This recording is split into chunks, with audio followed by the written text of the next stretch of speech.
Assalamualaikum warahmatullahi wabarakatuh. Alhamdulillahirabbil alamin. Asyhadu an la ilaha illallah wa asyhadu anna Muhammadar Rasulullah. Allahumma shalli ala Muhammad wa ala ali Muhammad kama shallaita ala Ibrahim wa ala ali Ibrahim wa barik ala Muhammad wa ala ali Muhammad innaka Hamidum Majid. Ibu bapak jamaah masjid rahimahumullah, segala puji syukur kepada Allah SWT yang senantiasa melimpahkan rahmat yang pada kita, sehingga pada malam hari ini, malam terakhir tarawih kita di bulan suci Ramadan kali ini, kita masih diberikan kesehatan, diberikan kesempatan untuk melaksanakan salah satu kewajiban utama kita, yaitu sholat isya berjamaah di masjid tercinta kita ini. Salawat dan salam senantiasa kita mohonkan kepada Allah SWT, semoga selalu tercurahkan kepada Nabi kita Muhammad Sallallahu Alaihi Wasallam yang senantiasa memberikan rahmatnya kepada kita semua, yang senantiasa kita harapkan syafaatnya nanti di yaumul qiyamah. Untuk pada malam hari ini, saya akan sampaikan oleh Bapak Salam Muda. Marilah kita buka kajian pada malam hari ini dengan membaca basmalah. Bismillahirrahmanirrahim. Pada Bapak Salam Muda, kami persilakan untuk menyampaikan materinya.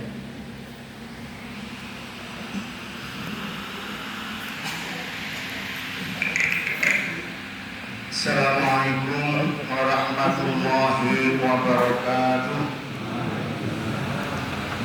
Bismillahirrahmanirrahim. Alhamdulillahirabbil alamin wa bihi nasta'inu ala umuri dunya waddin, wassalatu wassalamu ala asyrafil anbiya'i wal mursalin sayyidina wa maulana wa habibina Muhammad sallallahu alaihi wasallam wa ala alihi wa ashabihi ajma'in. Rabbi shrah li sadri wa yassir li amri wahlul 'uqdatam min lisani yafqahu qawli.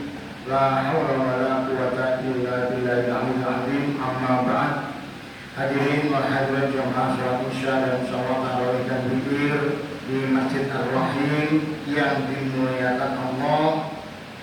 Sebagaimana kita ketahui bahwa insyaallah pada malam hari ini adalah malam terakhir untuk kita berada di bulan Ramadan tahun 1446 Hijriah. Berawalnya dan berakhirnya sebuah tanggal atau bulan itu di dalam Islam ditandai dengan, di dalam kalender Hijriah ditandai dengan terbitnya matahari dan tenggelamnya matahari. Dan itu selalu milik Allah. Terbitnya matahari, tenggelamnya matahari itu milik Allah. Untuk mengetahuinya, manusia memiliki berbagai ikhtiar, berbagai cara. Dari mulai perhitungan hisab dengan ilmu yang berkembang terus, kemudian dengan melihat baik itu ru'yat dengan menggunakan mata telanjang, mata biasa maupun dengan dibantu oleh alat, akan berkembang terus sampai nanti hari akhir atau kiamat. Ketika yang sekarang berusia kisaran 50-an, barangkali dulu pada waktu kecil ada masjid, dan di masjid itu di halamannya selalu ada tiang sekitar 1 meter, kemudian ada papan kecil di sana, yang di sana ada gambar busur derajat, dan ada satu paku yang ditancapkan di sana. Itu fungsinya adalah untuk melihat waktu, apakah sudah masuk atau belum waktu sholat, dan otomatis untuk melihat kapan sebuah tanggal itu berawal dan berakhir, bulan itu berawal dan berakhir. Pada waktu kita kecil kita melihat canggih sekali ilmunya. Dengan satu paku saja sudah bisa melihat ini sudah zuhur atau belum.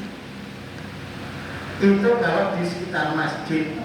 Kalau di pas berada di sawah atau di lapangan, selalu orang melihat ke atas ke matahari, kemudian lihat bayangan tubuhnya, apakah sudah lurus atau belum. Ini semua adalah ikhtiar manusia untuk bisa mengetahui kapan waktu itu berlalu, terutama berkaitan dengan ibadah. Demikian juga untuk mengetahui sebuah akhir dari bulan dan awal sebuah bulan. perkembangannya sampai sekarang sudah banyak namanya teleskop yang raksasa luar biasa, sehingga pergerakan matahari, bulan, bumi itu bisa diketahui secara detail, secara rinci. Demikian juga dengan ilmu penghitungannya, dengan hisabnya, dengan metode yang selalu berkembang, dibantu dengan komputer dan superkomputer, akan bisa menentukan pada tanggal sekian maka matahari akan posisinya sekian dan sebagainya. Bulan akan berada di posisi sekian, sudah layak atau belum dan sebagainya. Sekali lagi ini adalah ikhtiar manusia. Tapi masalah bulan terbit dan tidak, matahari kapan waktunya, kelihatan apa tidak, itu sungguh merupakan hak prerogatif Allah. Barangkali setiap saat, setiap masa akan ada yang mengatakan bahwa ini adalah penghitungan dan cara melihat yang paling canggih, paling sempurna. Akan tetapi perkembangan terus akan ada yang lebih lagi dan seterusnya. Demikian juga yang sekarang ini dianggap sudah sempurna tidak akan membuat yang dulu belum memakai alat dan model metode perhitungan sekarang ini batal. Tetap akan sesuai dengan masanya. Nah dulu ketika belum ada teleskop gimana? Sekali lagi bahwa selalu ada ikhtiar manusia pada zamannya untuk melihat itu. Maka tidak perlu mengatakan bahwa sekarang yang paling canggih, sekarang yang paling benar, sebelumnya atau yang lain tidak benar. Tidak pada tempatnya seperti itu. Jadi semuanya akan benar pada masnya. Yang penting mengikuti ulama, mengikuti orang-orang yang memang memiliki kapasitas untuk itu. Kalau di Muhammadiyah ada lembaga kaji Muhammadiyah, itu yang kita ikuti. Kalau di NU juga ada NU online dan sebagainya, itu yang kita ikuti. Ada yang mantap mengikuti Kemenak, itu yang kita ikuti. Karena kita masing-masing tidak memiliki ilmu kapasitas untuk bisa memastikan itu. Oke, jadi mana yang mantap kita ikuti, mari kita ikuti dengan ikhlas. Seperti itu. Hadirin hadirat rahimakumullah, mendekati Idul Fitri, kita layak untuk melihat dan meniru kebiasaan-kebiasaan atau amalan-amalan baik yang dijalankan oleh Rasulullah SAW. Yang ini saya kutip dari situs Kemenak RI. Ketika Idul Fitri, artinya bahwa setelah buka puasa hari terakhir, jadi besok maghrib, maka Rasulullah melaksanakan beberapa hal. Yang pertama, memperbanyak membaca takbir setelah sholat maghrib. Kalau Idul Fitri setelah sholat maghrib sampai besok sebelum sholat id, memperbanyak bacaan takbir. Masalah takbirnya 2 kali atau 3 kali, Allahu Akbarnya itu monggo.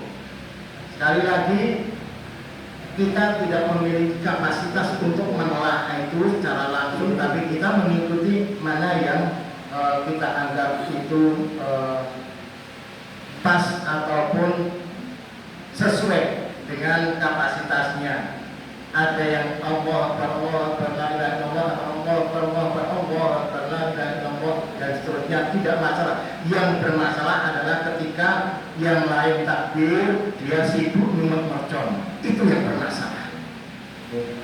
Kalau mau 2 kali, 3 kali tidak masalah semua. Kemudian yang kedua, pada waktu Idul Fitri berhias dan memakai pakaian terbaik. Ini yang dilakukan oleh Rasulullah SAW ketika sholat Idul Fitri, ketika Idul Fitri. Berhiasnya bagaimana sesuai dengan posisinya. Kalau yang ibu-ibu bersias berdandan dengan sebaik mungkin, sementara bapak-bapak juga tidak perlu pakai lipstik dan sebagainya ya. Berhias tapi tidak seperti itu, potong rambut, bersihkan badan, pakai minyak wangi dan seterusnya. Pakaian yang terbaik bukan harus baru ya, pakaian yang terbaik disunahkan untuk yang berwarna putih. Sekali lagi, pakaian terbaik bukan yang terbaru, karena yang terbaru beli kemarin sekarang sudah jadi lawas, karena yang kemarin itu sudah ya.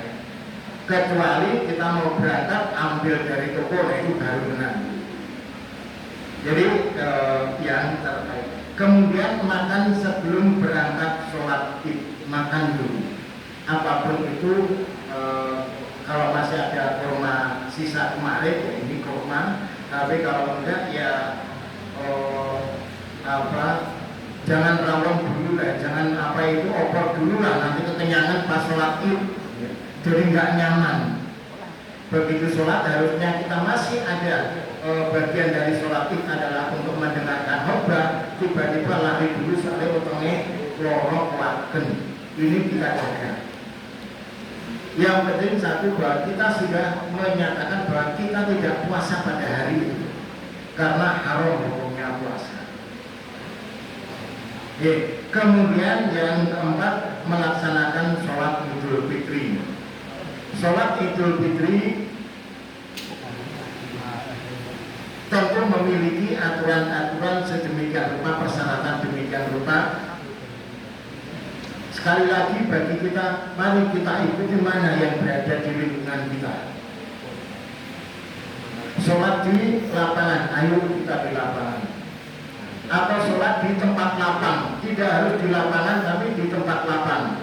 Jadi boleh saja sholat id berada di halaman yang luas dari sebuah gedung atau bahkan di halaman sebuah pasar.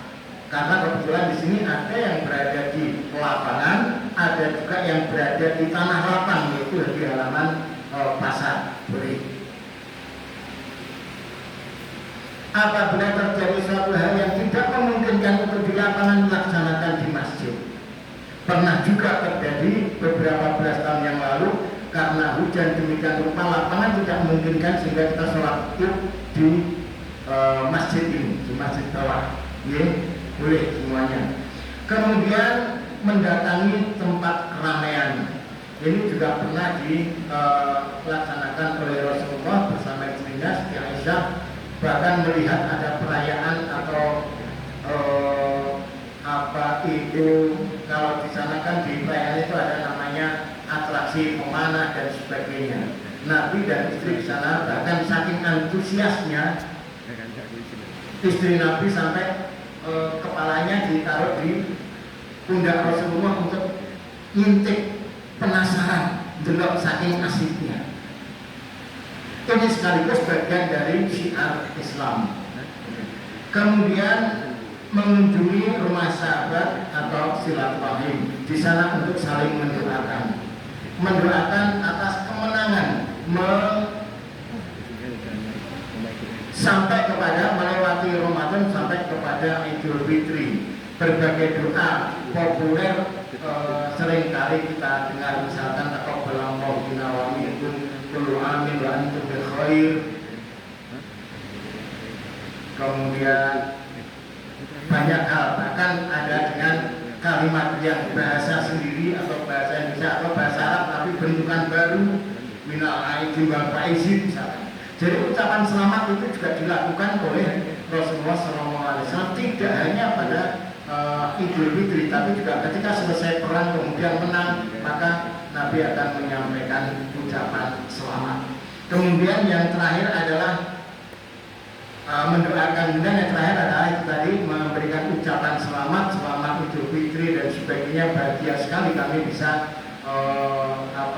bertemu dengan Anda di Idul Fitri ini atau tahniah ini memberikan ucapan selamat. Bahkan ada riwayat yang menyampaikan bahwa ketika seperti itu maka bersalam-salaman ini juga menjadi bagian yang dianjurkan atau disunahkan. Tentunya ini ada batasannya, yaitu dengan muhrim atau sesama jenisnya.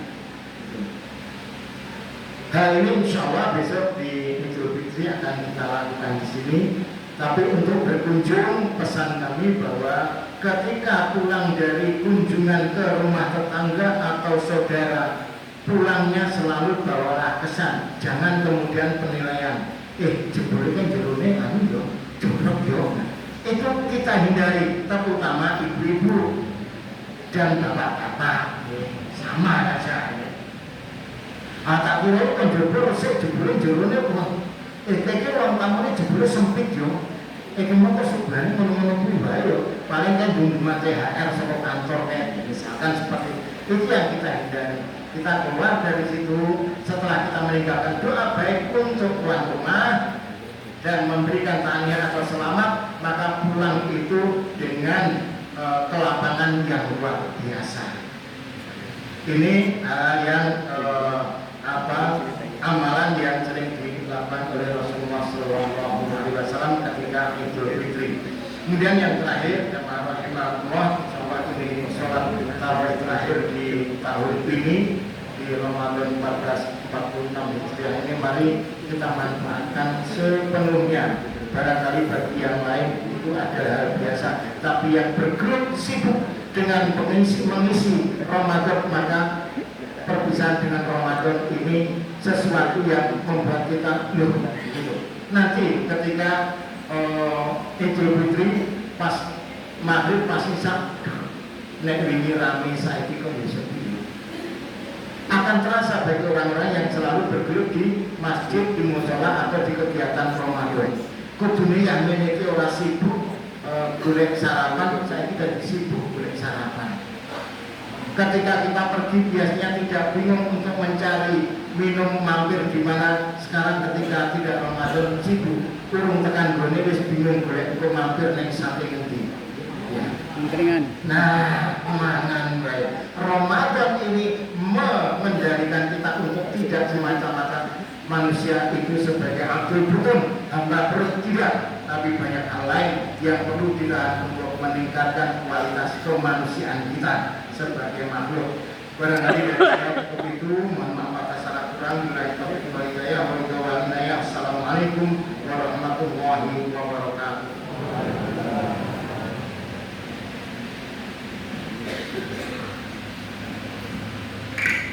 Demikian tadi untuk yang disampaikan dari Bapak Rasulullah Muda. Terima kasih kami sampaikan kepada beliau. Semoga apa yang disampaikan beliau menjadikan hikmah bagi kita dan menjadikan jariah untuk beliau juga. Sebelum kita melanjutkan malam hari ini, akan saya sampaikan untuk pengumumannya.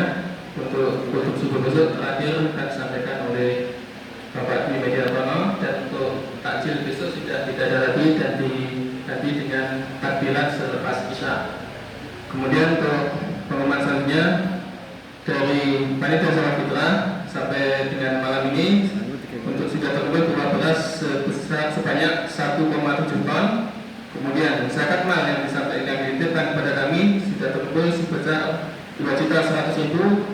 Kemudian infak sedekah terkumpul 700.000, dan ada juga yang menitipkan berupa fidyah karena berhalangan puasa sebesar 900.000 rupiah. Kemudian pengumuman terakhir untuk hari Ahad besok, sholat Idul Adha di sekitar Kelurahan Balecatur akan dilaksanakan di lapangan Balecatur pada Senin lain 1 Maret 2005 mulai pukul 6.15. Jadi 6.30 sudah mulai dengan Ustadz Imam dan Khatib Ustadz Akang Solihin MSI. Kemudian untuk Bapak Ibu, malam ini terakhir penerima zakat dari kami sampai dengan 2021, karena malam ini zakat akan sudah kami kemas untuk besok pagi siap untuk kami bagikan kepada yang berat menerima.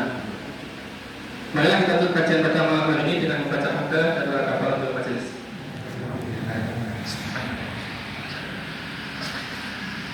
Kalau lebihnya dari kami mohon maaf. Bila ada, Assalamualaikum warahmatullahi wabarakatuh.